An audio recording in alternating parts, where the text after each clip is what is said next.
Arrancamos entonces con esta segunda parte del Infinito en un Junco de Irene Vallejo. Recordemos que quedamos en la primera parte con este mundo de la musicalidad, de la oralidad, mejor dicho, donde la gente se comunica verbalmente, la escritura empieza a aparecer, pero no es la costumbre, no es ni siquiera la tendencia en el pueblo, es simplemente una nueva tecnología, una nueva manera de comunicarse que por ahora es simplemente un poco extraña, un poco al lado de la sociedad. Y en eso llega Homero. Y la historia de este gran autor creo que le da la importancia o nos da la respuesta porque los libros también son tan importantes. En aquella época todo el mundo conocía a la Ilíada y la Odisea, las grandes obras de Homero, porque todo el mundo que quería aprender a leer lo hacía a través de Homero. Recordemos que estamos en este mundo helenístico, la cultura de los conquistadores macedonios que están promoviendo la cultura griega. Les obligan hasta cierto punto a las poblaciones a adoptar, si querían ascender dentro de esa cultura, tienen que adoptar la lengua griega, el teatro, el gimnasio donde los hombres, por supuesto, en esa época se ejercitaban desnudos, que la gente para eso era súper radical. Bueno, todavía lo es, supongo, en la época. Los juegos atléticos, el simposio, el famoso simposio, de una manera civil de reunirse para beber alcohol. Y Homero. Homero era algo que tenías que aceptar sí o sí si querías formar parte de este mundo mestizo, expandido, helenístico de la cultura griega. Entonces, en una sociedad, recordemos, donde no hay un dios principal, no hay libros sagrados, religiosamente hablando, la Ilíada y la Odisea se convierten en lo más parecido posible a lo que es la Biblia más adelante en la historia. Entonces la gente estaba fascinada con Homero, o quizás le tenían rabia a Homero, no importa en qué ángulo político te encontrabas con este mundo helenístico. El hecho es que no había una vigilancia de una clase sacerdotal, no había un control centralizado ideológicamente hablando de una manera religiosa. Los escritores, los artistas, los filósofos, los griegos se sintieron libres para explorar, cuestionar, satirizar a Homero. Él es muy debatido, él es muy hablado, a diferencia de otros autores a través de la historia. Todo el mundo se centra alrededor de Homero, porque sus poemas encajaban mucho con la cultura. Empecemos con la Ilíada y la Odisea. La Ilíada narra la historia de un héroe que está obsesionado por la fama y el honor, y ese héroe es Aquiles. Aquiles puede elegir entre una vida sin brillo, larga y tranquila, si se queda en su país, o una muerte gloriosa si se va a pelear en Troya. Él eventualmente en la novela decide ir a la guerra, aunque las profecías le advierten que él no va a volver. Así que la guerra arranca, continúa y Aquiles muere en el combate, Troya es arrasada, sus hombres son asesinados y sus mujeres son sorteadas como esclavas entre los vencedores. El poema termina bastante en el abismo, esa historia. Después viene la Odisea, en donde Ulises, que es el personaje principal, se lanza como que unas aventuras un poco ridículas, un poco fantásticas, a veces eróticas. Tiene sexo con una diosa y está disfrutando al lado de esta diosa su inmortalidad y una eterna juventud. Él se va a quedar siempre joven e inmortal. Sin embargo, después de varios años de placer, mucha felicidad simplemente le causa desgracia. Se cansa de la monotonía. No fantasea como Aquiles en un destino grandioso, único. Pudo haber sido un dios, pero decide volver a Ítaca, una isla rocosa donde él vive, a encontrarse con la decrepitud de su padre, con la adolescencia de su hijo, con la menopausia de su mujer Penélope, con la vida común y corriente, vamos a decirlo así. Y esa decisión de él de volver a la vida normal es como una especie de que el héroe agarró nueva sabiduría. ¿No? Que ya no soy Aquiles ahora me convertí en Ulises. Y por eso Homero tiene una especie de viaje entre las dos novelas. Mencionamos hace poco en el resumen del Coronel no tiene quien le escriba que García Márquez mencionó una vez que un autor no escribe distintos libros, escribe uno solo. Todo se conecta eventualmente en las historias. Y eso es lo que hace Homero y por eso es que Homero importa tanto. No solamente está contando la historia del mito de la guerra de Troya y el difícil retorno a casa de los griegos, ese dolor de que fuimos grandes y ya no lo somos, nuestro ídolo ha muerto, que se conecta mucho con Alejandro Magno, hay una cierta conexión cultural, pero además la Ilíada y la Odisea están en la frontera entre el mundo de la oralidad y el nuevo mundo de la escritura, exactamente en el punto en el cual todo va a cambiar, en el cual la gente de la oralidad queda un poco atrás y la escritura empieza a convertirse en algo importante. Homero aparece en el punto perfecto con estas dos historias hermosas que conectan el sentido de lo que significa ser un ser humano. Y como mencionamos, no hay un control de la información todavía. Hay ciertas restricciones, pero no hay un control de debatir, de conversar sobre un libro, como quizás lo hay en épocas más modernas. Al acabarse la oralidad y no tener un grupo de gente supervisándote, la escritura le da el poder a la gente de asimilar y meditar por primera vez en la historia, con tranquilidad, todas estas ideas novedosas, y principalmente lo hacemos detrás de Homero. Por eso que Homero es tan importante y por eso que los libros son tan importantes. Por lo mismo, la autora piensa que Homero no se puede comparar con nadie, no por talento necesariamente, que por supuesto lo tiene, sino porque él escribió en un mundo que ya no existe, el mundo anterior a la expansión de la escritura. Y hay que entender muy bien lo que significa esto. El mundo de la oralidad, la poesía estaba socializada, tenía poco sentido hablar de la autoría, del concepto de yo soy el autor, el dueño de esta historia. Eso no existía en este punto, no pertenecía a nadie en concreto. Los poetas eran analfabetos, los autores eran analfabetos, no sabían escribir, no sabían leer, por supuesto, y crearon cientos de poemas que se perdieron para siempre, porque un profesional publicaba su historia, publicaba su obra, era simplemente yendo a un auditorio, por muy pequeño que fuera, y contándolo, palabreándolo, narrándolo, y esa era la publicación, esa era la manera de contar un libro, muy parecido a la música de jazz, de improvisando casi hasta cierto punto. Tengo una idea de la historia y tengo mis líneas, pero voy improvisando un poco mientras voy. Por lo tanto, tardaba a veces 7, 8 horas para contar un libro, a veces días diferentes, noches completas para contar la historia, y los libros nunca eran lo mismo. Tú contabas la historia hoy y te iba a salir diferente mañana. Es muy interesante pensar que esa era la manera de comunicar la información. Y los libros, por supuesto, radicalmente cambiaron eso. Por lo mismo, los libros son el intro a la ciencia. Aristóteles es el que inventa la palabra teoría. Y la teoría viene de una palabra antigua del griego, que era un verbo que se llamaba theorein, que significaba mirar algo. Y eso es algo muy revelador del origen de lo que significa un libro. Porque la ciencia, la habilidad ahora de poder pensar, por ende la filosofía al mismo tiempo, existe gracias a los libros y a la lectura. Cuando podemos ver las palabras, en vez de escucharlas, cuando podemos reflexionarlas, se pueden debatir mucho mejor las ideas. Aristóteles es probablemente el primer hombre de las letras europeo en el sentido estricto. Esta época de la oralidad, si le tenemos que poner una fecha cuando se acaba, es en el siglo IV antes de Cristo. A partir de esa época, ya el mundo se transforma al mundo de la escritura. Pero como siempre pasa, llega un nuevo invento, pero hay gente que se mantiene con el romance quizás del mundo más antiguo. Hubo muchos personajes importantes en la historia que decidieron no participar en el mundo de la escritura y se quedaron en el mundo de la oralidad. Tenemos a Buda, Jesús de Nazaret, a Sócrates, 3 personas que nunca escribieron nada. No hay ningún registro de ellos haber escrito algo. En el caso de Jesús de Nazaret, la única vez que hay evidencia de él escribir, fue en esa famosa escena, cuando él escribe con su dedo en la arena: el que de vosotros no tenga pecado, que tire la primera piedra. Esa es la única vez que sabemos que Jesús escribe. Y otros personajes también de esa época del mundo griego, Pitágoras, Diógenes, tampoco decidieron escribir. De hecho, hasta hoy en día, 650 millones de personas son analfabetas en el mundo, no por decisión propia. Un porcentaje pequeño sí, pero la mayoría no saben escribir por falta de acceso a la educación. Pero lo que quiere decir la autora con esto es que eso en verdad era el mundo normal.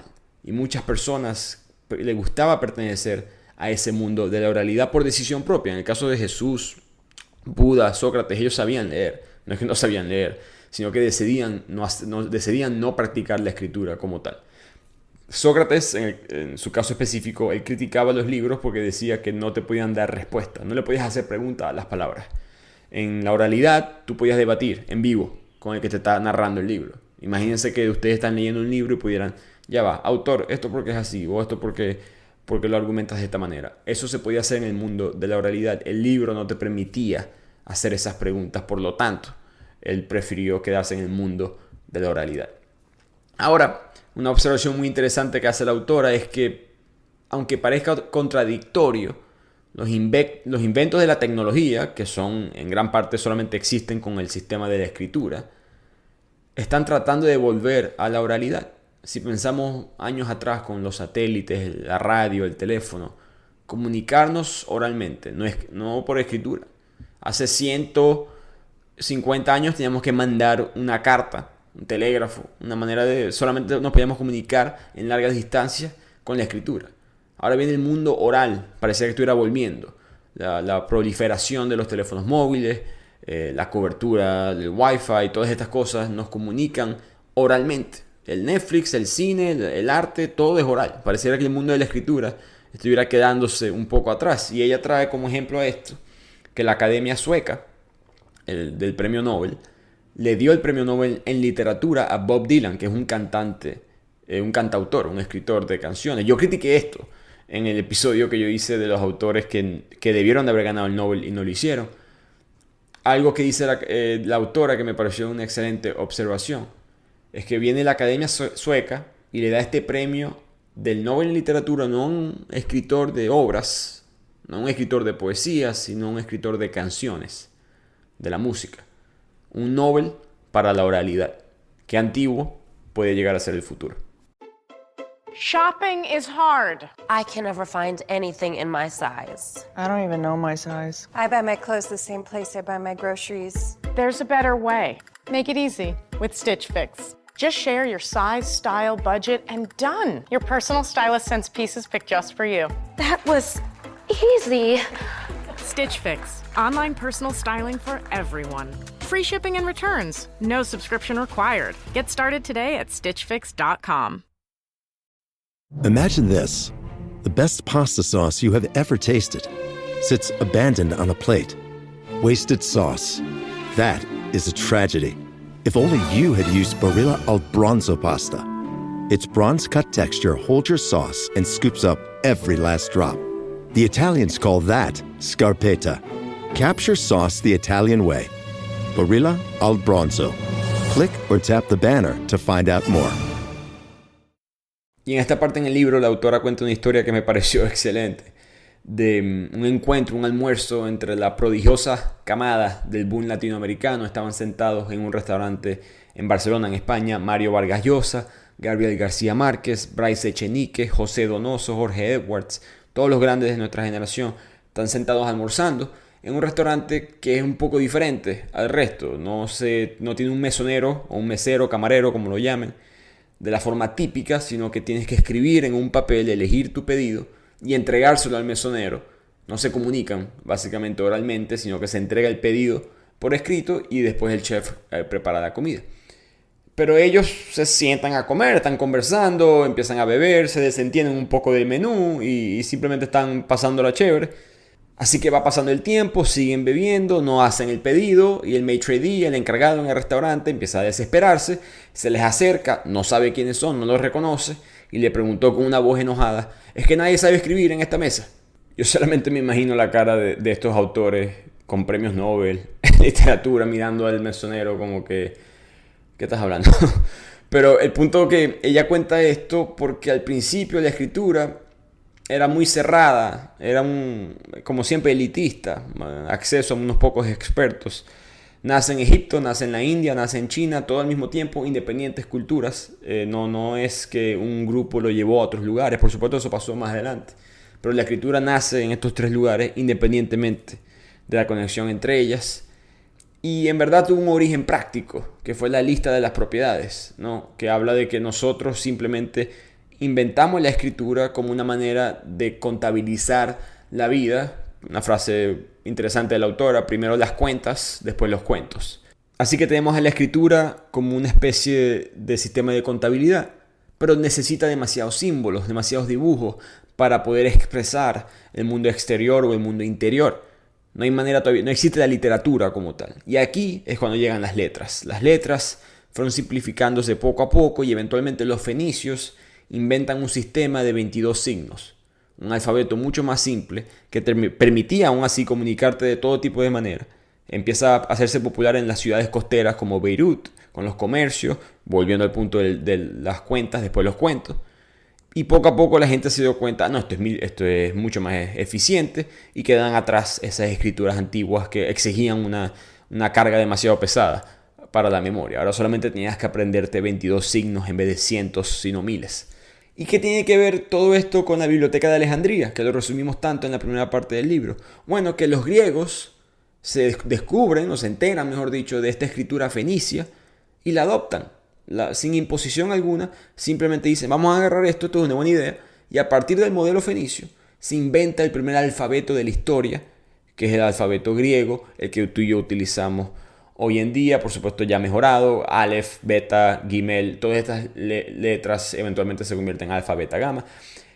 Todo esto habla de la importancia del mundo del helenismo, esa idea de promover la cultura griega, y los griegos de por sí tienen esta idea muy globalizada del mundo, este imperio. Por lo tanto, el mundo. Quieres formar parte, como mencionábamos, de Homero, quieres formar parte de todos estos filósofos, los grandes, Sócrates, Platón, Aristóteles, quieren adaptar la cultura griega, adaptan el alfabeto y el mundo cambia a partir de este momento. Ya la escritura no se convierte en simplemente un registro de cuántos esclavos tiene alguien, cuánto bronce, armas, caballos, aceite, ganado. Esa es la mayoría de la escritura hasta este punto. De repente llega el helenismo, llegan los griegos y ahora empezamos a ver vasos de cerámica, distintas piedras grabadas con instantes especiales de la vida de las personas, momentos de amor, momentos difíciles, la muerte, banquetes, bailar, beber, placeres, sexo. De repente la vida se transfiere a lo escrito. Y como sale en la Biblia, dice la autora, Pilatos una vez dijo, lo escrito, escrito está. ¿Y es la escritura buena o mala? No pensé que en este ensayo ella iba a argumentar, o mejor dicho, hacerse esa pregunta si acaso. Pero ella explica, vamos a Sócrates, que criticó tanto a la palabra escrita que los libros no son capaces de defenderse. Irónicamente, por supuesto, las ideas de Sócrates que fueron tan revolucionarias solamente se mantienen en la historia porque su alumno, Platón, eventualmente las escribe. Pero muchos dicen ella que, como Sócrates, como él se quejaba de la escritura, mucha gente decía lo mismo del internet, ¿no? Que conocer algo versus saber algo. ¿En verdad sabes tanto hoy en día? ¿La gente sabe más en verdad por el internet o simplemente ya están relajando su esfuerzo por aprender cosas? Si yo te pregunto cuál es la capital de Nigeria y te metes en el teléfono para buscar la respuesta, que es Abuya, ¿eso en verdad es saber algo o simplemente estás buscando algo, consiguiendo algo que no es lo mismo que conocimiento? Más o menos ese es el argumento de Sócrates en contra de la escritura. Y por lo mismo, la autora dice, el alfabeto en ese momento fue la tecnología más revolucionaria de la historia, probablemente más revolucionaria que el internet hoy en día, porque se construyó por primera vez esa memoria común expandida al alcance de todo el mundo. Jorge Luis Borges, que piensa del lado que la escritura por supuesto fue buena, está en contra de Sócrates en ese aspecto. Él una vez dijo que de todos los instrumentos del hombre, el más asombroso es sin duda el libro. Todos los demás son extensiones de su cuerpo. El microscopio, el telescopio, son extensiones de la vista. El teléfono es extensión de la voz. El arado, la espada son extensiones de tu brazo. Pero el libro es otra cosa. El libro es una extensión de la memoria y de la imaginación. Y Borges, por supuesto, tenía razón. El libro se convierte en esta manera de pensamiento crítico, una extensión de ti mismo. Ahora puedes desafiar mejor el mundo que te rodea y ese sentimiento quizás de que no estoy seguro que esto es lo correcto. Ahora lo puedes poner en papel y se graba, y esa extensión de ti, tú puedes acordarte quién era ese tú en ese momento más adelante. Cuando antes con la oralidad eso no se podía hacer. Y un gran ejemplo de esto es la guerra. Las madres espartanas en los griegos, ellos cuando se despedían, las mujeres cuando se despedían de sus hijos antes de ir al combate, les advertían, mira hijo, usted vuelve con el escudo o sobre el escudo. O sea, usted muera ya por nosotros o viene victorioso, pero nada en el medio. Así de fuerte era la cultura en esta época. Y Arquíloco empieza a mirar a esas guerras, esa cultura, de la cual él forma parte, y dice, ¿qué me importa a mí ese escudo? Que se pierda, otro tan bueno me compraré. Ahora el ser humano, dejando atrás las leyendas orales tradicionales de los viejos tiempos, pueden pensar mucho más en el ahora, en el aquí, en el yo, en lo que yo siento ahorita y qué significa eso para mí como mi identidad más adelante. Por ende, hay mucho más pensamiento crítico.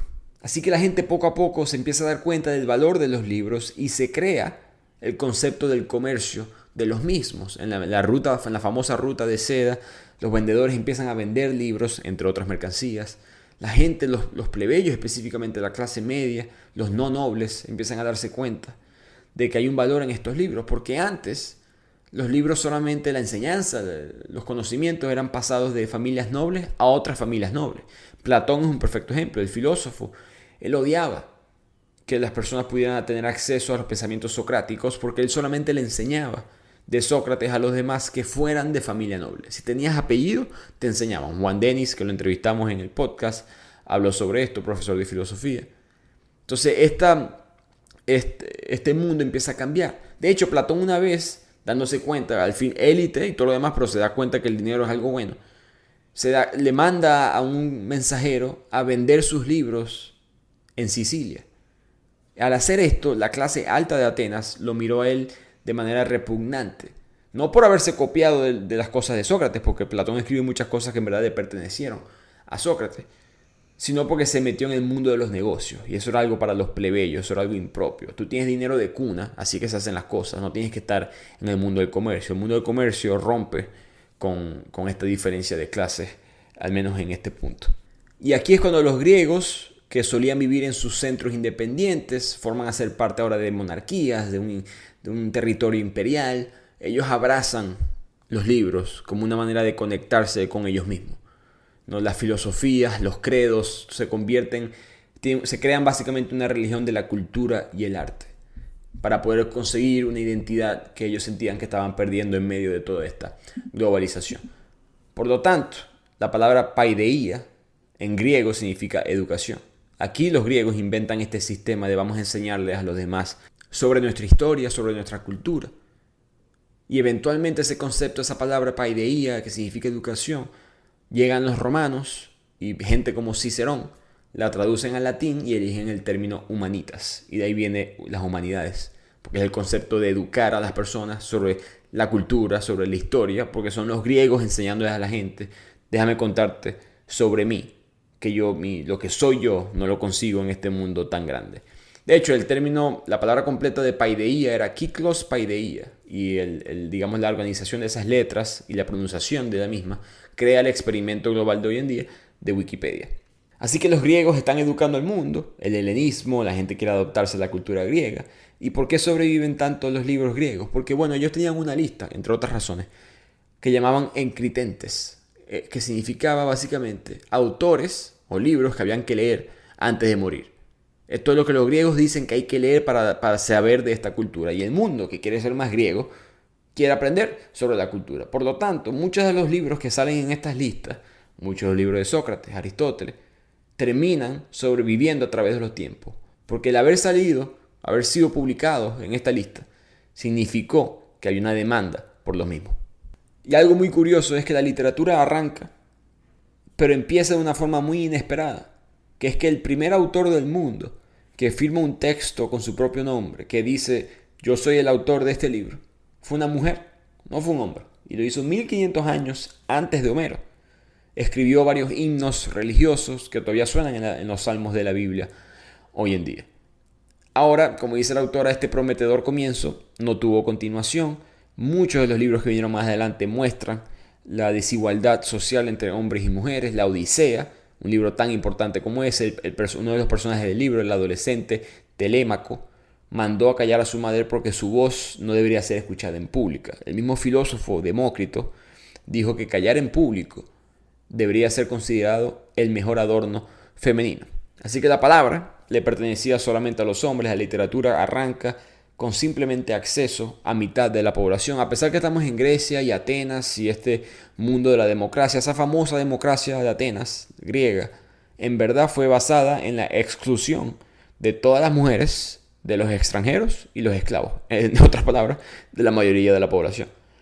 Por ende, las pocas mujeres que tenemos a través de la historia, específicamente en los orígenes de la literatura, son mujeres de muy alta clase que pertenecen al estatus, al sistema, vamos a decirlo así. En este caso, ya sea en la élite de Grecia o más adelante a las clases religiosas. Como decía Virginia Woolf, el movimiento feminista muy alineado a la clase alta porque necesitan una habitación propia, necesitan un espacio de la buena inteligencia para poder pensar, y eso solamente se alcanza con un cierto poder económico o político. Y aquí viene una ironía de todo esto. Las primeras mujeres en tener acceso a la literatura fueron las prostitutas en Atenas, las prostitutas de lujo específicamente. Eran las únicas mujeres libres, en verdad, en Atenas clásicas. Los hombres saben que no tienen derecho al voto, los hombres saben que son aparte, pero tienen un poder, ellas obviamente, sobre los hombres del poder. La clase alta les da acceso a estas mujeres a sus palacios, a sus casas, a sus libros. Y poco a poco estas mujeres que todavía tienen contacto con la clase media, con la clase baja, pueden tener acceso a dos mundos que estaban totalmente separados. Aspasia, una mujer que se cree que fue prostituta, que en ese momento tiene escrituras promoviendo la emancipación de la mujer, la igualdad de la mujer, es la primera en hacerlo en la historia.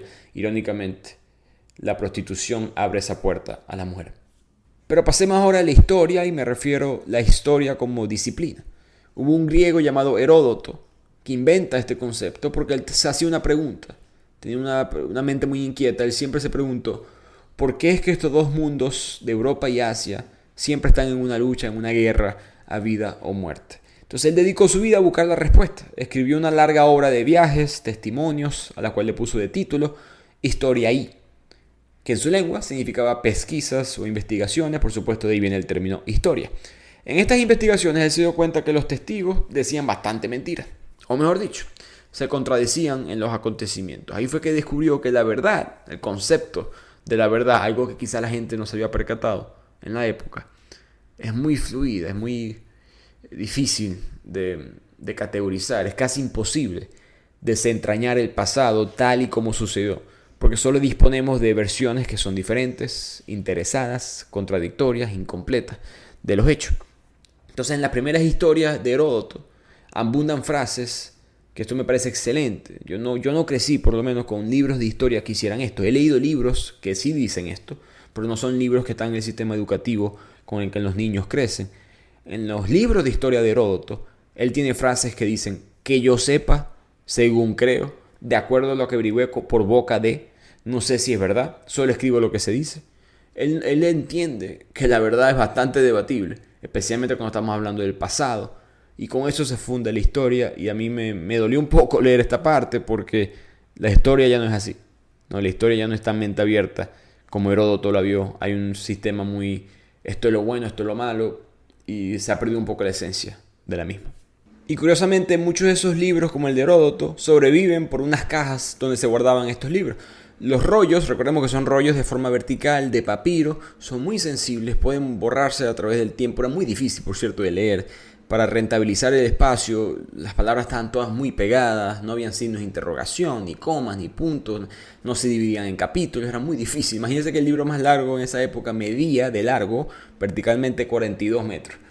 Imagínense tener que leer un libro así. Entonces todos estos libros se guardaban en unas cajas, que curiosamente eran cajas de múltiplos de 5 o 7. Y hoy en día muchas de las cosas que sobrevivieron de la antigua Grecia son múltiplos de 5 o 7. Hay 7 tragedias de Esquilo, 7 tragedias de Sófocles, 21 comedias de Plauto. Parece que los libros que se salvaron estaban en esas cajas, que te habla mucho de lo sensible que son los libros a través de la historia. La autora nos explica que un rollo de papiro podía alcanzar una vida útil de 200 años, en el mejor de los casos. Entonces imagínense todos los libros que se perdieron a través del tiempo, los incendios, inundaciones, las guerras. El libro siempre ha estado en peligro de extinción y por milagro ha sobrevivido. Y aquí la autora pasa a hablar ahora de la disciplina del humor dentro de la literatura. Los que me escuchan saben que a mí me encanta el humor. No la risa con los amigos y echar chistes, eso le gusta a todo el mundo. Estoy hablando del humor como arte, especialmente dentro del mundo de la literatura, que siempre he sentido que es discriminada dentro de estos círculos. Y la autora, y estaré siempre agradecido con ella por esta parte del libro, escribe un gran pedazo a favor del humor y nos recuerda el libro del Nombre de la Rosa de Humberto Eco. Recordemos que Guillermo de Baskerville, el personaje principal, se da cuenta que el libro que está perdido es un ensayo de Aristóteles. Y el ensayo es el tratado perdido, la segunda parte de la Poética, que habla del universo revolucionario de la risa. Esto es un libro que existió pero nunca se encontró. Y Aristóteles en él, se argumenta Eco, eleva la risa al arte.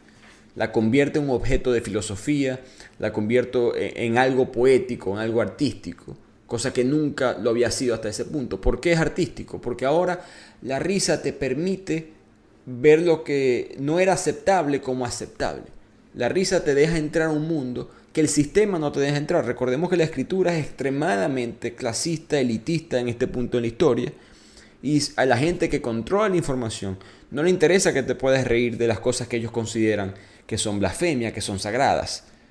La risa te permite entrar al cuadro de algo que es sagrado y reírte sobre eso y de repente darte cuenta automáticamente, quizás esto no es tan sagrado como me habían dicho. La risa permite debatir. La risa es un pensamiento crítico y por lo mismo la risa, el humor, siempre fue atacado. Todos los ejemplares de Aristóteles sobre la risa, todos desaparecieron. Todos. Mientras tanto, la otra mitad, que era sobre la tragedia, todos sobrevivieron. Igual ha pasado con otros autores. Muy pocas cosas de humor quedan a través de la historia en esta época de los griegos.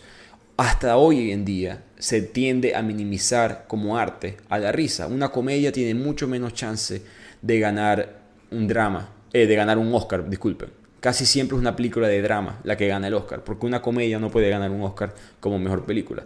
Nos sorprendería muchísimo con un escritor de simplemente humor, de puros chistes, algún día aterrice en Estocolmo con el premio Nobel en literatura. Pareciera que hubiese una regla no escrita de evitar que la risa sea elevado al podium del arte. Como dice la autora, la risa tiene una enorme capacidad de deslegitimar el poder y por eso inquieta y es castigada. Y un perfecto ejemplo de esto es Aristófanes, uno de esos pocos hombres que su comedia sobrevivió.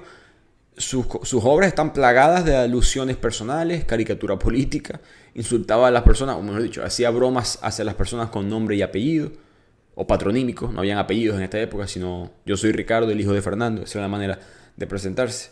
Se burlaban de alguien por ser tacaño, por feo, por corrupto, así eran las obras de comedia, y de repente Grecia a finales del siglo V a.C. es vencida por Esparta, hay un nuevo status quo oligárquico en la ciudad y se prohíben este tipo de comedias porque no se puede criticar al nuevo gobierno y la comedia de Aristófanes básicamente baja en calidad. Esos nuevos monarcas no toleraban las bromas de la generación anterior. Y aquí tropezamos con una gran paradoja de la comedia, que la mejor comedia es la que parece que tarde o temprano encuentra enemigos. Por lo tanto, aquí el libro pasa a hablar sobre la censura, que siempre ha existido a través de la historia. El famoso libro Fahrenheit 451, le hicimos un episodio en el podcast. El libro trata de un hombre que vive en un mundo distópico, donde los bomberos queman a los libros, censuran a los libros. El 451 es la temperatura en la que arden los libros. Pero ese mundo, dice la autora, no es un mundo que no ha existido. Quizás es un mundo que todavía existe. No es tan futurista, no es tan distópico quizás como sabemos. Algo muy parecido sucedió realmente en el año 213 a.C. Los griegos seguían intentando reunir todos los libros en Alejandría. Y el emperador chino, Shi Huangdi, ordenó que se quemasen todos los libros de su propio reino porque él quería que la historia comenzase con él. Una persona muy humilde, como pueden ver, este emperador. Pero, ¿por qué se le hizo a él tan difícil? Porque a pesar de lo fácil que era en aquella época censurar un libro, porque eran, como recordemos, productos artesanales, no existe la imprenta, era muy fácil conseguir la única copia de un libro y destruirla para siempre. ¿Por qué la censura no se completó en su totalidad? ¿Por qué Fahrenheit 451 no sucedió? Bueno, porque en aquella época, recordemos, el mundo de la oralidad, no era extraño que los lectores aprendieran obras enteras de memoria. Porque había muy pocos libros. Entonces se releían los mismos libros, analizaban cada capítulo, analizaban cada sección del libro. Entonces se recitaban muchas veces los versos de la Ilíada, los versos de la Odisea. Son 15.000 versos, por cierto, la Ilíada y 12.000 versos de la Odisea. Y hay evidencia de que habían personas que se las sabían de memoria. De hecho, los mismos libros de Confucio, cuando este emperador chino los quema, más adelante, unos 20, 30 años después, la gente lo vuelve a reescribir. Entonces, algo inesperado que sucedió en la época es que la oralidad pudo mantener ciertos libros que después fueron escritos nuevamente por los que se los sabían de memoria. Por supuesto, con sus ciertos errores, con sus ciertos cambios, pero la gente quería mantener vivo a los libros, que es algo que la autora le da honor, le da recuerdo a esas personas que pelearon por la memoria de los libros. Y muy curiosamente hubo un hombre en esa época que quiso quemar Alejandría por completo. Aquí, sin razón alguna, se le entrevistó, se le preguntó qué sucedió, por qué quemaste Alejandría, quién te mandó. Y él simplemente dijo que lo hizo por placer. Él simplemente quería ver algo ser destruido. Todas las ciudades consideraron, de Asia Menor en esta época de la historia, consideraron a este hombre tan malvado que castigaron con pena de muerte si alguien revelaba su nombre. Pero, como son las cosas, no lograron borrarlo a su nombre de la historia, que era Erostrato. Hoy en día, el deseo patológico de destruir algo solamente por beneficio personal, por disfrutarlo, es el síndrome de Erostrato, que es muy parecido a lo que vemos hoy en día de personas en YouTube, en Instagram, en TikTok, haciendo cualquier barbaridad gratuita con el punto de tener algún tipo de fama. Erostrato fue el primero en hacer esto, uno de los primeros enemigos de la censura, de la destrucción de los libros. Y promover la censura es un enemigo muy antiguo de los libros, irónicamente por personas que promovían los mismos. El filósofo Platón fue súper pro censura. Él trató de hacer una carrera política, le fracasa, por lo tanto él se tiene que empezar a enseñar en la academia. Y él tiene una especie de think tank antidemocrático, una formación de élites gobernantes de las ciudades griegas. Y aquí él saca distintas escrituras que son muy famosas, muy enseñadas hoy en día. Por supuesto, el mito de la caverna de Platón, que la película Matrix se basa mucho en ella. Pero quizás la obra más representante de Platón como filósofo es La República. Y en esa obra él afirma que la sociedad ideal debería incluir una educación con seriedad, decoro y valor. Él es partidario de una rígida censura sobre la literatura que leen los jóvenes y la misma música que ellos pueden escuchar. Las madres, las niñeras deben contarle a sus hijos solamente los cuentos autorizados y los juegos infantiles autorizados por el gobierno. Las obras de teatro, si se toleran, tienen que tener personajes heroicos, masculinos, intachables, de buen estatus. Al mismo tiempo, en las leyes, que es un diálogo que él tiene, propone la creación de una policía poética para vigilar la nueva literatura, no muy diferente al libro de 1984 de George Orwell. Y como siempre pasa, la censura tiene un interés monetario o político. O alguien está tratando de tumbar a alguien más de un lugar en el cual esa persona quiere estar y utiliza ese argumento filosófico solamente como excusa. O hay un interés financiero. En el caso de Platón, él era el maestro fundador de esta primera academia para los hijos de las élites. Y entonces él estaba intentando desacreditar a la competencia. A él no le gustaba que el sistema educativo de su tiempo, en que otros poetas tuvieran otros pensamientos, tuvieran la habilidad de competir en contra de él. Y eso se mantiene vivo hoy en día. Y yo siempre he dicho esto en el podcast y lo continuaré diciendo. Personalmente siempre estaré en contra de la censura, no me importa el lado político que la haga. Siempre es un mal para la sociedad, hace más daño que lo que ayuda. Y la autora nos recuerda que lo que Platón promovió hace tantos años sigue vivo. Hoy en día, en el 2011, una editorial de Louisville editó las dos novelas más famosas de Mark Twain, Las aventuras de Huckleberry Finn y Las aventuras de Tom Sawyer. ¿Por qué? Porque Mark Twain creció, su abuelo tuvo esclavos, creció en el sur de Estados Unidos, en Mississippi. Y en la novela hay personajes que son personas, digamos, comunes y corrientes que interactúan con esclavos y no le van a decir al esclavo o ni siquiera negro, le van a decir la palabra despectiva hacia los negros, que la autora misma, creo que mandando un mensaje anticensura, escribe esa palabra en este ensayo. Y entonces esta editorial quitó la palabra esa despectiva hacia los negros y la sustituyó por una palabra más neutral que es esclavo. Todo empezó porque un profesor de la universidad dijo que Mark Twain tenía un lenguaje racial ofensivo. Y la autora tiene un argumento en contra de esto. El primero, que es que, ¿dónde trazamos la línea? ¿Por qué eso no? Y las historias patriarcales de Disney, la princesa, el rey, crueles, guerras, invasiones, colonizaciones, ¿por qué esas sí y estas no? Es un buen argumento, es el más típico. Pero el segundo argumento que ella tiene, me parece el más sólido, es que un Huckleberry Finn, una novela que tiene esa palabra, ahora cambiada para decir esclavo, podrá sanar mucho a los jóvenes lectores. Jóvenes, palabra clave en esa frase, porque alguien mayor de edad que lea esa palabra en un libro que fue escrito en esa época debería entender lo que está pasando. El punto era proteger al joven, que ahora va a pensar que eso es normal. Pero ella dice, al eliminar esa palabra, le estamos quitando una enseñanza esencial del ser humano, que es saber el pasado, entender que hubo un tiempo durante el cual casi todo el mundo llamaba a un esclavo, llamaba a un negro con esa palabra.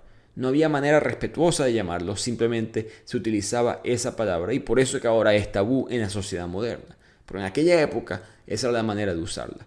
Y no por eliminar a los libros que parezcan inapropiados, vamos a salvar a los jóvenes de esas malas ideas. Al contrario, los vamos a volver incapaces de reconocerlas. Pero terminemos esta lección sobre la censura con un poco de ironía. Hace unos años, ya en la modernidad, en la Universidad de Londres, el sindicato de estudiantes de la Escuela de Estudios Orientales y Africanos exigieron al programa que desaparecieran por completo del currículum las enseñanzas de filósofos como Platón, Descartes o Immanuel Kant. ¿Cuál era la razón? Que estos tres personajes eran racistas y colonialistas. La ironía de la censura siempre se devuelve. Como dice la autora para terminar este capítulo, Platón, el cazador siendo cazado. Meta AI is the personal AI that's tailored to you, now with its very own app. It's built to get to know you, offering helpful answers and inspiration. Looking for something to add to your bucket list? Meta AI goes beyond traveling the world. It remembers you're a basketball fanatic and suggests you attend one of the playoff games. Just start typing or speaking to get the answers you need, wherever and whenever, because Meta AI is your personal AI. Download the Meta AI app, now available on the Apple App Store and Google Play. All right, listen up. The only gift that any dad wants on Father's Day is Goldbelly. Goldbelly ships the most iconic foods from the best restaurants across the country straight to his door for free. Let him kick back and chow down on award-winning barbecue from Texas, epic deep dish pizza from Chicago, or colossal pastrami sandwiches from New York. Make Dad feel like an absolute legend this Father's Day and go to goldbelly.com to get 20% off your first order with promo code DAD. That's 20% off at goldbelly.com, code DAD. Pero volvamos a la historia antigua de los libros y cómo es que se empieza a acabar esta adoración por la Biblioteca de Alejandría, principalmente representada por la quema de la misma. Nadie está muy claro exactamente cómo es que se quemó esta biblioteca. Hay distintas teorías. Se piensa que fueron varias quemas, no fue una sola. Pero la primera y quizás la principal viene con la historia de Cleopatra y Julio César. Cleopatra es la última reina de Egipto, la más joven. Ella se corona a los 18 años. Pero para que una mujer gobernara el país de Egipto tenía que cumplir un pequeño requisito de la tradición egipcia, que era casarse con su hermano. Su hermano tiene 10 años de edad apenas y es Ptolomeo XIII, uno de los más pequeños de hecho de la familia. Cleopatra creía que lo tenía dominado, un pequeño niño de 10 años, pero resulta que Ptolomeo está bien conectado, tiene intereses políticos de otros lugares que también quieren el poder a través de él, y Cleopatra rápidamente fue derrocada y expulsada del país bajo pena de muerte. Ahora, ese mismo año, antes que todo esto sucediera, Julio César había llegado a Alejandría. Y Cleopatra, que ya el Imperio Romano era el Imperio Romano, Roma era la capital del mundo en este punto, Cleopatra comprendió que si ella quería volver a ser reina, necesitaba el apoyo de Julio César. Entonces ella viajó a escondidas desde Siria, esquivando a los espías de su hermano que tenían orden de matarla si la veían otra vez por Egipto. Y de 21 años, jovencita, estaba jugándose su vida solamente por la ambición al poder. Recordemos que Julio César era un hombre de 52 años, no muy apuesto en este punto de su vida, con cicatrices de 1000 batallas, algo parecido a Marc Antony con la mujer que tiene hoy en día. Así que no fue el deseo sexual lo que llevó a Cleopatra hacia él, fue el instinto de supervivencia, fue el hambre, la sed del poder. Entonces, protegida por su poderoso amante, que es Julio César, Cleopatra recupera el trono y el pequeño Ptolomeo se mantiene al lado de Cleopatra como un rey, no un rey, sino un rey. Pero ahora este niño también tiene sed de poder. Cuando esto pasa, nunca termina bien, dos personas muy cercanas buscando lo mismo, con tanto poder político y económico.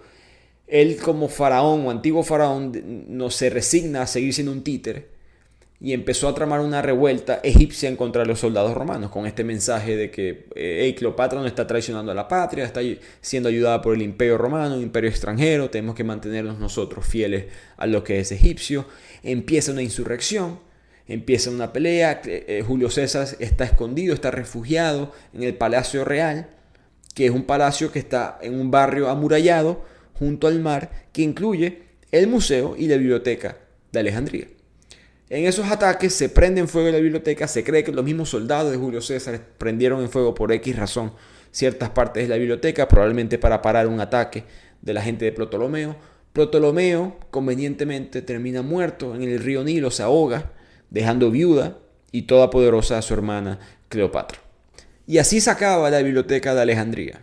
O quizás no estamos seguros si es en verdad es la historia correcta. Esto sucedió, el evento histórico no hay duda sobre el mismo, pero de que se quemó la biblioteca durante esto es difícil, hay motivos para dudarlo. Primero que nada, Julio César siempre reportaba muy bien sus distintas batallas, especialmente guerras civiles, y él habla en esta guerra específica sobre la quema de los barcos, sobre otros momentos en la batalla, pero nunca mencionó la destrucción de la biblioteca, que es demasiado grande para ignorarla. Tampoco hay otros escritos de otras personas en este punto en la historia que están llorando por la aniquilación del Palacio de los Libros. Hablan del fuego, pero no están hablando del fuego en la biblioteca. El mismo geógrafo Estrabón visitó Alejandría 5 años después y describió con detalles el museo de Alejandría y nunca mencionó ningún tipo de desastre. Nunca dijo, todavía quedan ruinas, esta parte la están reconstruyendo, para nada. A pesar de describir muy bien con detalle esta zona.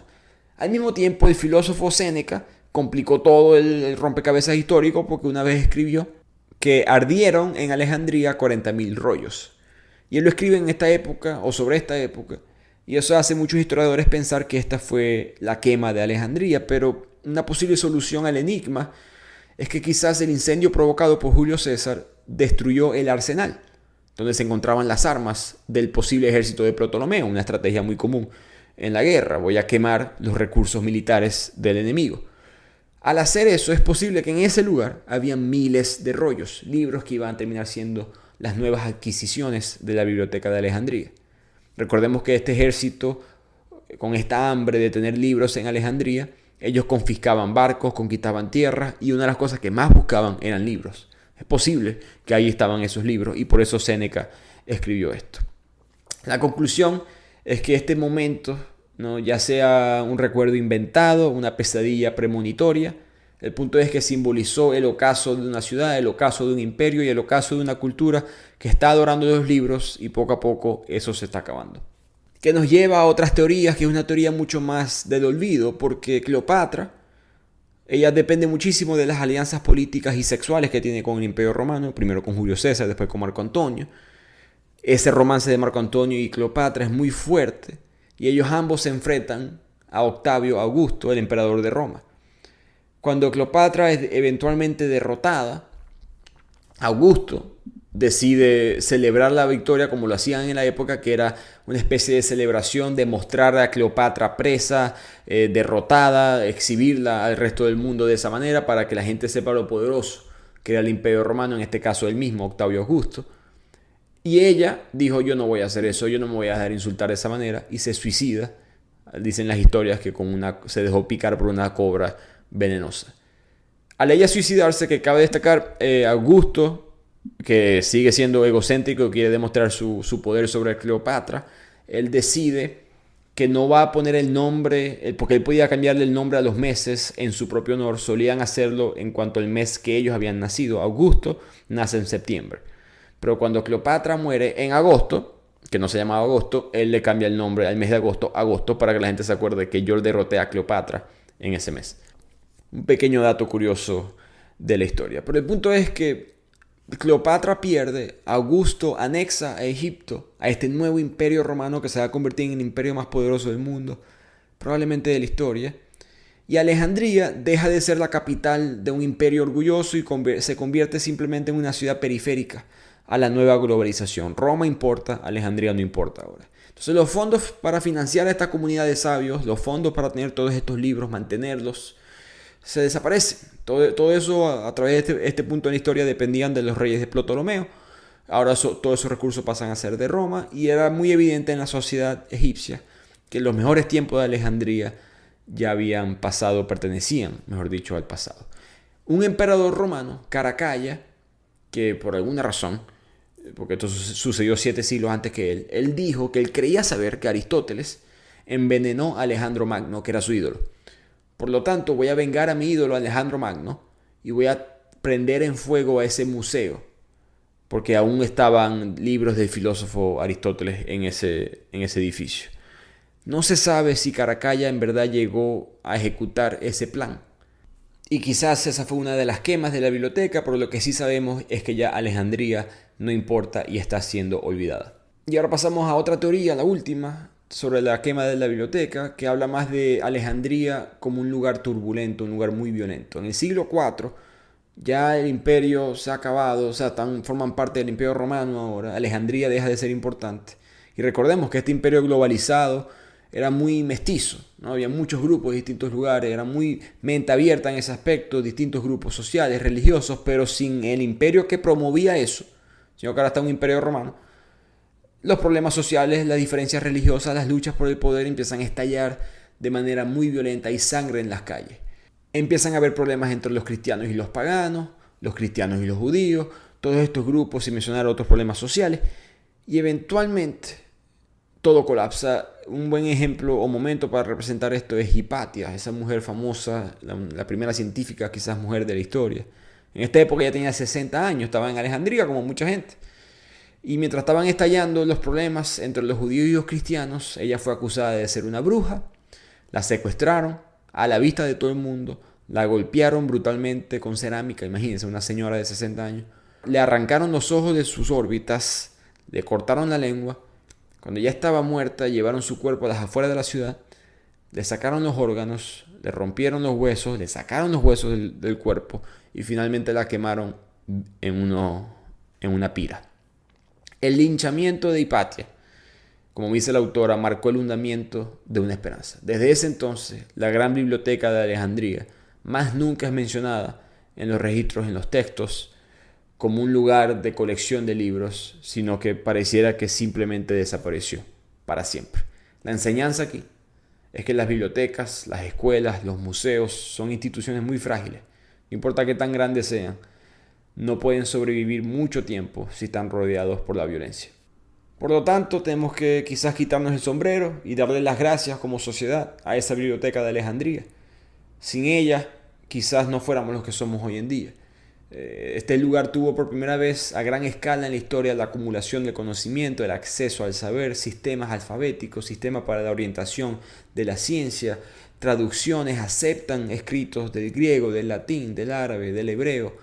Coleccionaron todos esos libros, los traducen al griego, que se convierte en un idioma suficientemente global para que otras culturas más adelante lo puedan traducir. Sin Alejandría, sin esta idea, con la primera idea de una comunidad sin fronteras, una humanidad obligada a respetar distintas creencias, obligada a respetar el conocimiento de que quizás hay algo más que aprender más adelante, se inventó un país de papel para la gente que no tenía país a través de todos los tiempos. Pasemos entonces a explicar cómo empezó el Imperio Romano y su conexión con la historia de los libros. Roma siempre ha tenido una mala reputación, barbárica, violenta, irónicamente causada por una leyenda creada por ellos mismos. Cuando la ciudad de Roma se funda en el año 753 a.C., se escribió que todo el que salte por encima de estos muros va a morir.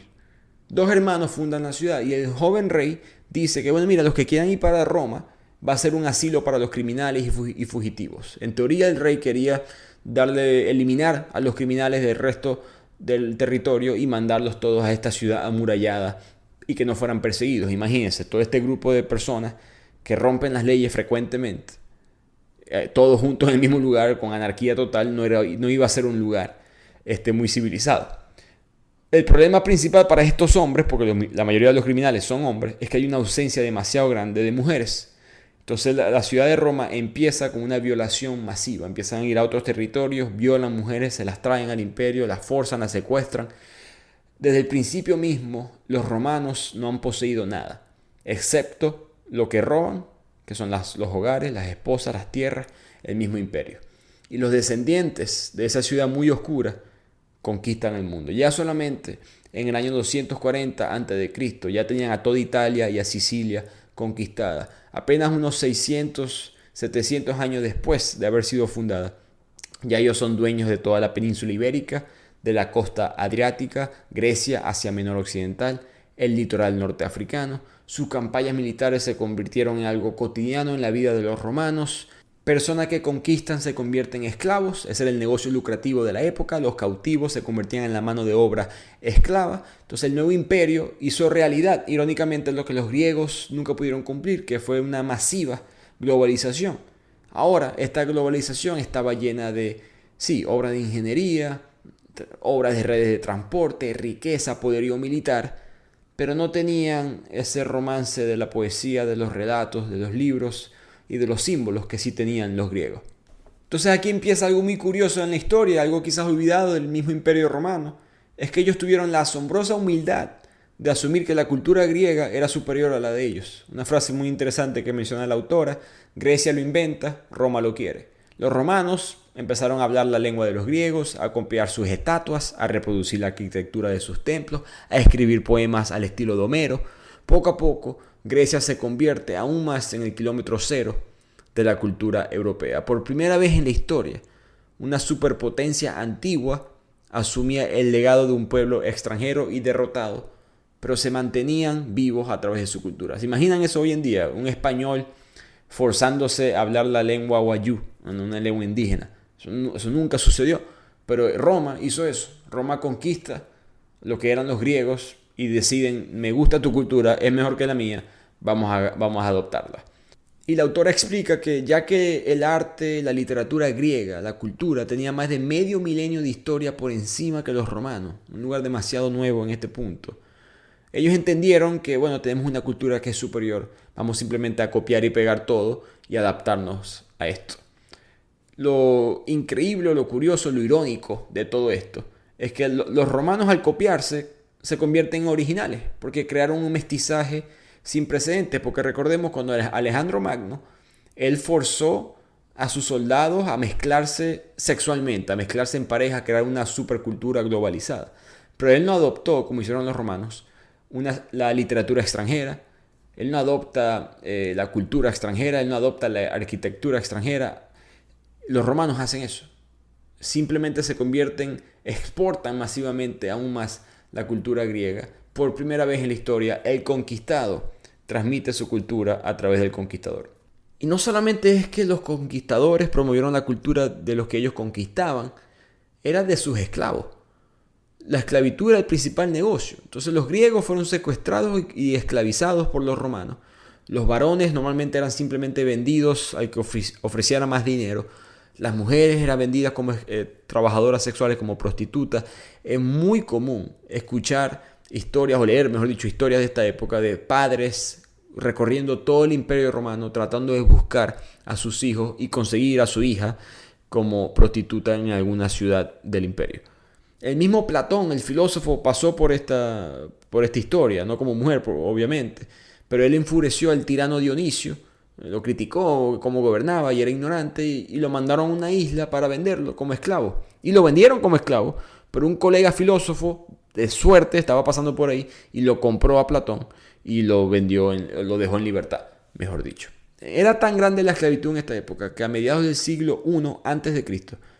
habían 2 millones de esclavos en lo que es Italia hoy en día, 20% del censo. De hecho, una vez alguien tuvo una idea muy mala de decirle en la asamblea romana de promover que los esclavos tuvieran vestidos de algún tipo de uniforme. Recordemos que no era tanto basado en raza la esclavitud, entonces no era fácil saber quién era esclavo y quién no, a veces había confusión.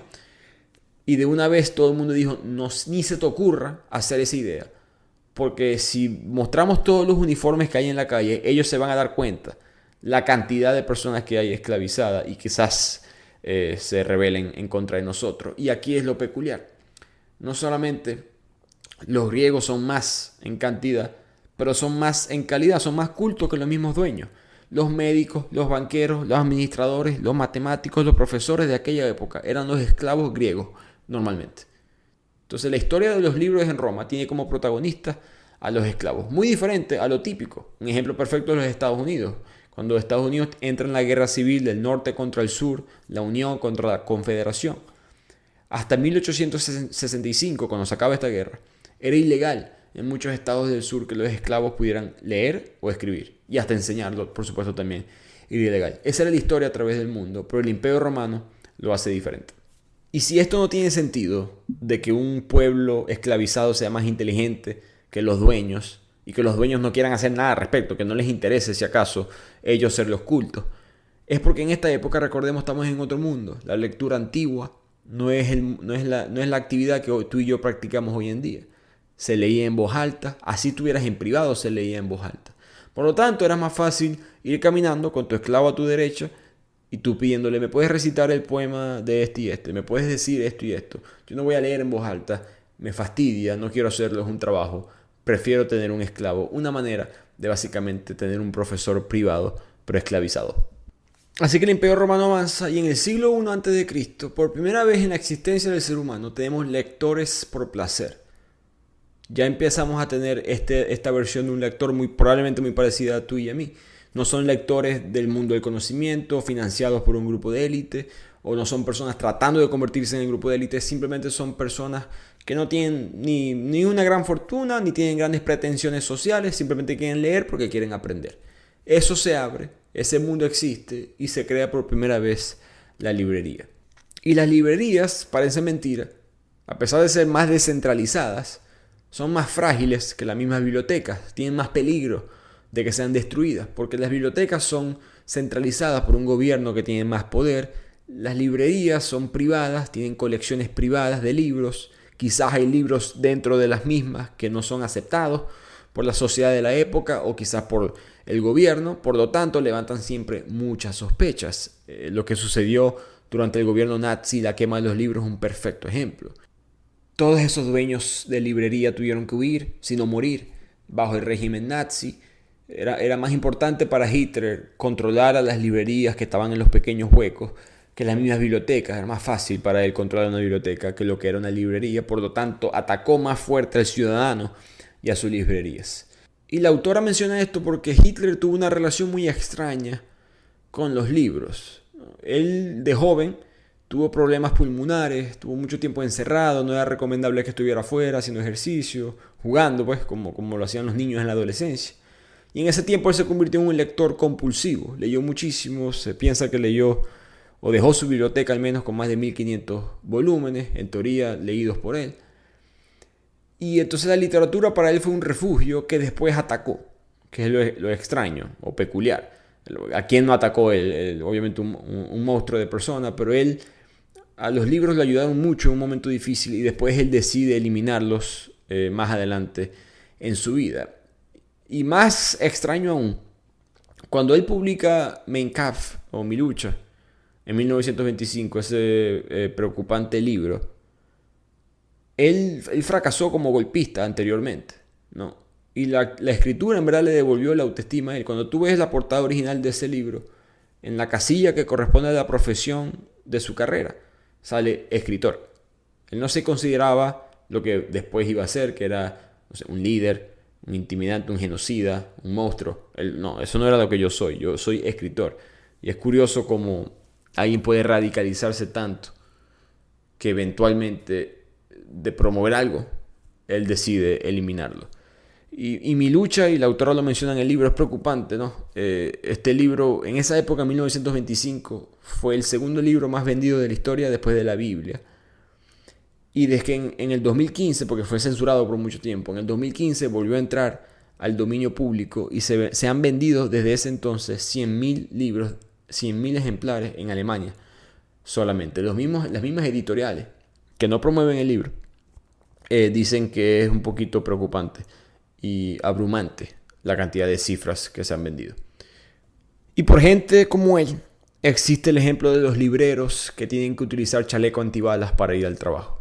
Y estamos hablando del libro Los versos satánicos de Salman Rushdie, un libro muy controversial publicado en 1988, donde él tiene unos satíricos versos satánicos, donde se habla del profeta Mohammed, y los musulmanes radicales no les gustó el libro y desencadenó una acelerada espiral de censura y violencia que por primera vez tuvo alcance global a esa escala.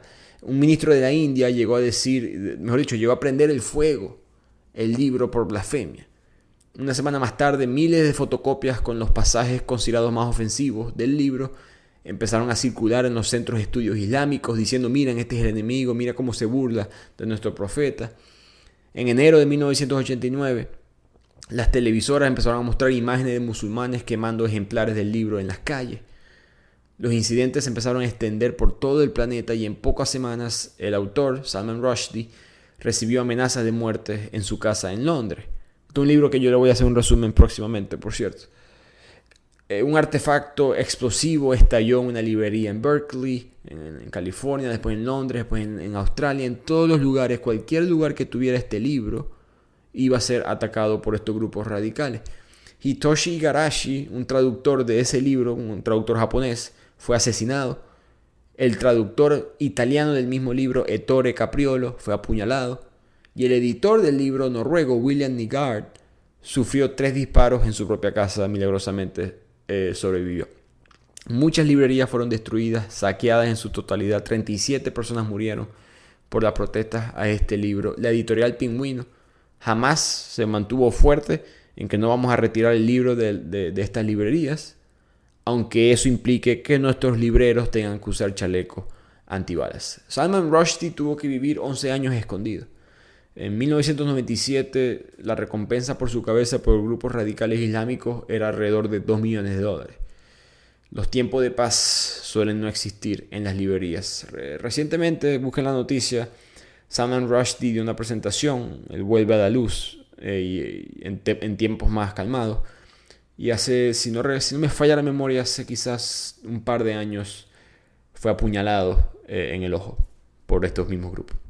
Por lo mismo, la autora se pregunta, no solamente por estos grupos violentos o de la censura, si los libros se van a acabar, sino por las nuevas tecnologías, el WhatsApp, el teléfono, que si los libros se van a acabar. Ella piensa que no, por lo que ella no lo dijo de esta manera, pero se lo voy a traducir. Hay un principio que se llama el principio Lindy, que habla de que entre más tiempo algo exista, más chance tiene de existir más adelante. Por ejemplo, si tú quieres adivinar qué canción va a seguir sonando en las discotecas latinas dentro de 50 años, bueno, piensa qué canción hoy en día ya suena, que fue publicada hace unos 50 años. Es muy difícil tratar de adivinar si la canción que está pegada hoy, que salió hoy, en verdad va a seguir pegada dentro de 50 años. Lo mismo aplica para la tecnología. La mayoría de las cosas que están en tu cuarto son tecnologías viejas. Una mesa, una silla, una cama, una almohada, una ventana, son cosas muy antiguas y sobreviven por algo. Ella piensa que los libros están en esa categoría. Especialmente esta categoría del libro. Recordemos que estamos hablando de los rollos con hojas de papiro, pero con el tiempo los romanos empiezan a darse cuenta que pudiéramos coser alrededor de las hojas en la parte horizontal, en la parte de la izquierda, en la parte de la derecha del libro, y así empieza el arte del anillado o del encuadernado y tenemos la versión de los libros de hoy en día. Con el tiempo se le pone la tapa dura, con el tiempo se pone el nombre en el borde, cuando digo el nombre me refiero al título del libro, que por cierto, el título del libro fue una obra que viene mucho más adelante. Ahora los títulos es un arte, ¿no? Saber cómo nombrar un libro. Antes era muy fácil, como le ponían una palabra y ya está.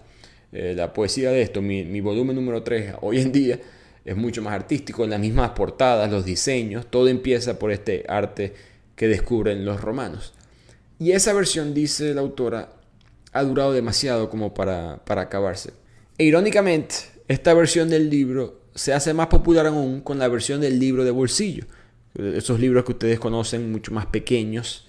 Esto lo empiezan los cristianos, porque los cristianos, siendo perseguidos dentro del Imperio Romano, necesitan algo para comunicar las palabras de Jesús, el Evangelio, los distintos libros de sus creencias, y para hacerlo de una manera clandestina, sin que nadie se dé cuenta, necesitan algo suficientemente pequeño, portátil, que tenga todas esas escrituras guardadas dentro de su propia ropa.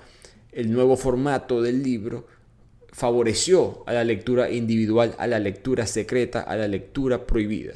Y es interesante pensar que la versión del libro que tú y yo leemos hoy en día triunfó en gran parte porque favorecía a las lecturas prohibidas. Y por supuesto, la prohibición, lo prohibido, tiene una especie de caché, la gente le interesa. Y estos libros cristianos, en verdad, la intención de prohibirlos aumentan su popularidad. Irónicamente, ya cuando los cristianos están en el poder, por supuesto, se voltean los papeles y los cristianos eliminan a los libros paganos que también sobreviven a la censura.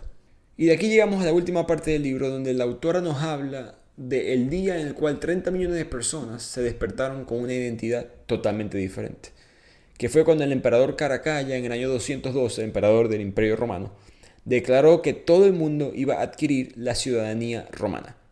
Una decisión que todavía nadie entiende por qué la hizo, pero básicamente borró con un solo plumazo la barrera que había entre los locales y los extranjeros.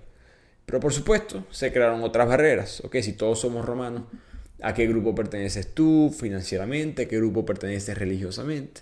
Y durante sucesivas décadas vino el pillaje de los bárbaros, la destrucción a manos de fanáticos cristianos, y tras una larga y lenta agonía, el Imperio Romano de Occidente se vino abajo, la quema de Roma en el año 476, cuando Rómulo Augustulo, el último emperador, abdicó sin hacer demasiado ruido, simplemente renunció al cargo y hasta ahí llega el Imperio Romano.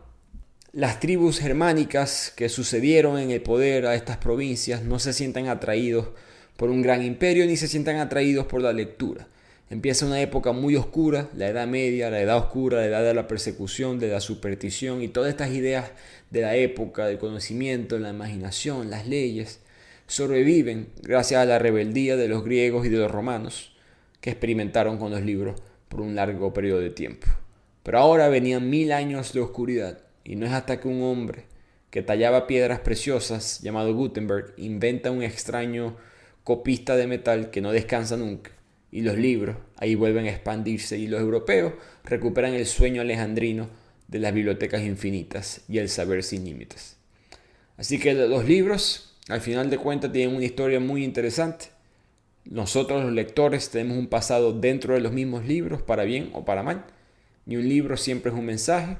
Sin los libros, las mejores cosas de nuestro mundo se habrían esfumado en el olvido. Y con eso llegamos al final de este episodio. Muchas gracias por escucharme. Como siempre, sigan promoviendo el podcast, promoviendo la cuenta, 5 estrellas, comentando.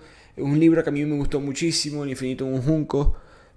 Tiene 3 cosas que me encantan, que es la historia, la literatura y el análisis crítico, el ensayo, ¿no? Esas 3 cosas a veces no siempre suceden en los libros y ella lo hace de una manera, me parece, excelente. Espero seguir leyendo a esta autora y espero que siga publicando ensayos como este y nos vemos la próxima semana en otro episodio de Bibliotequeando.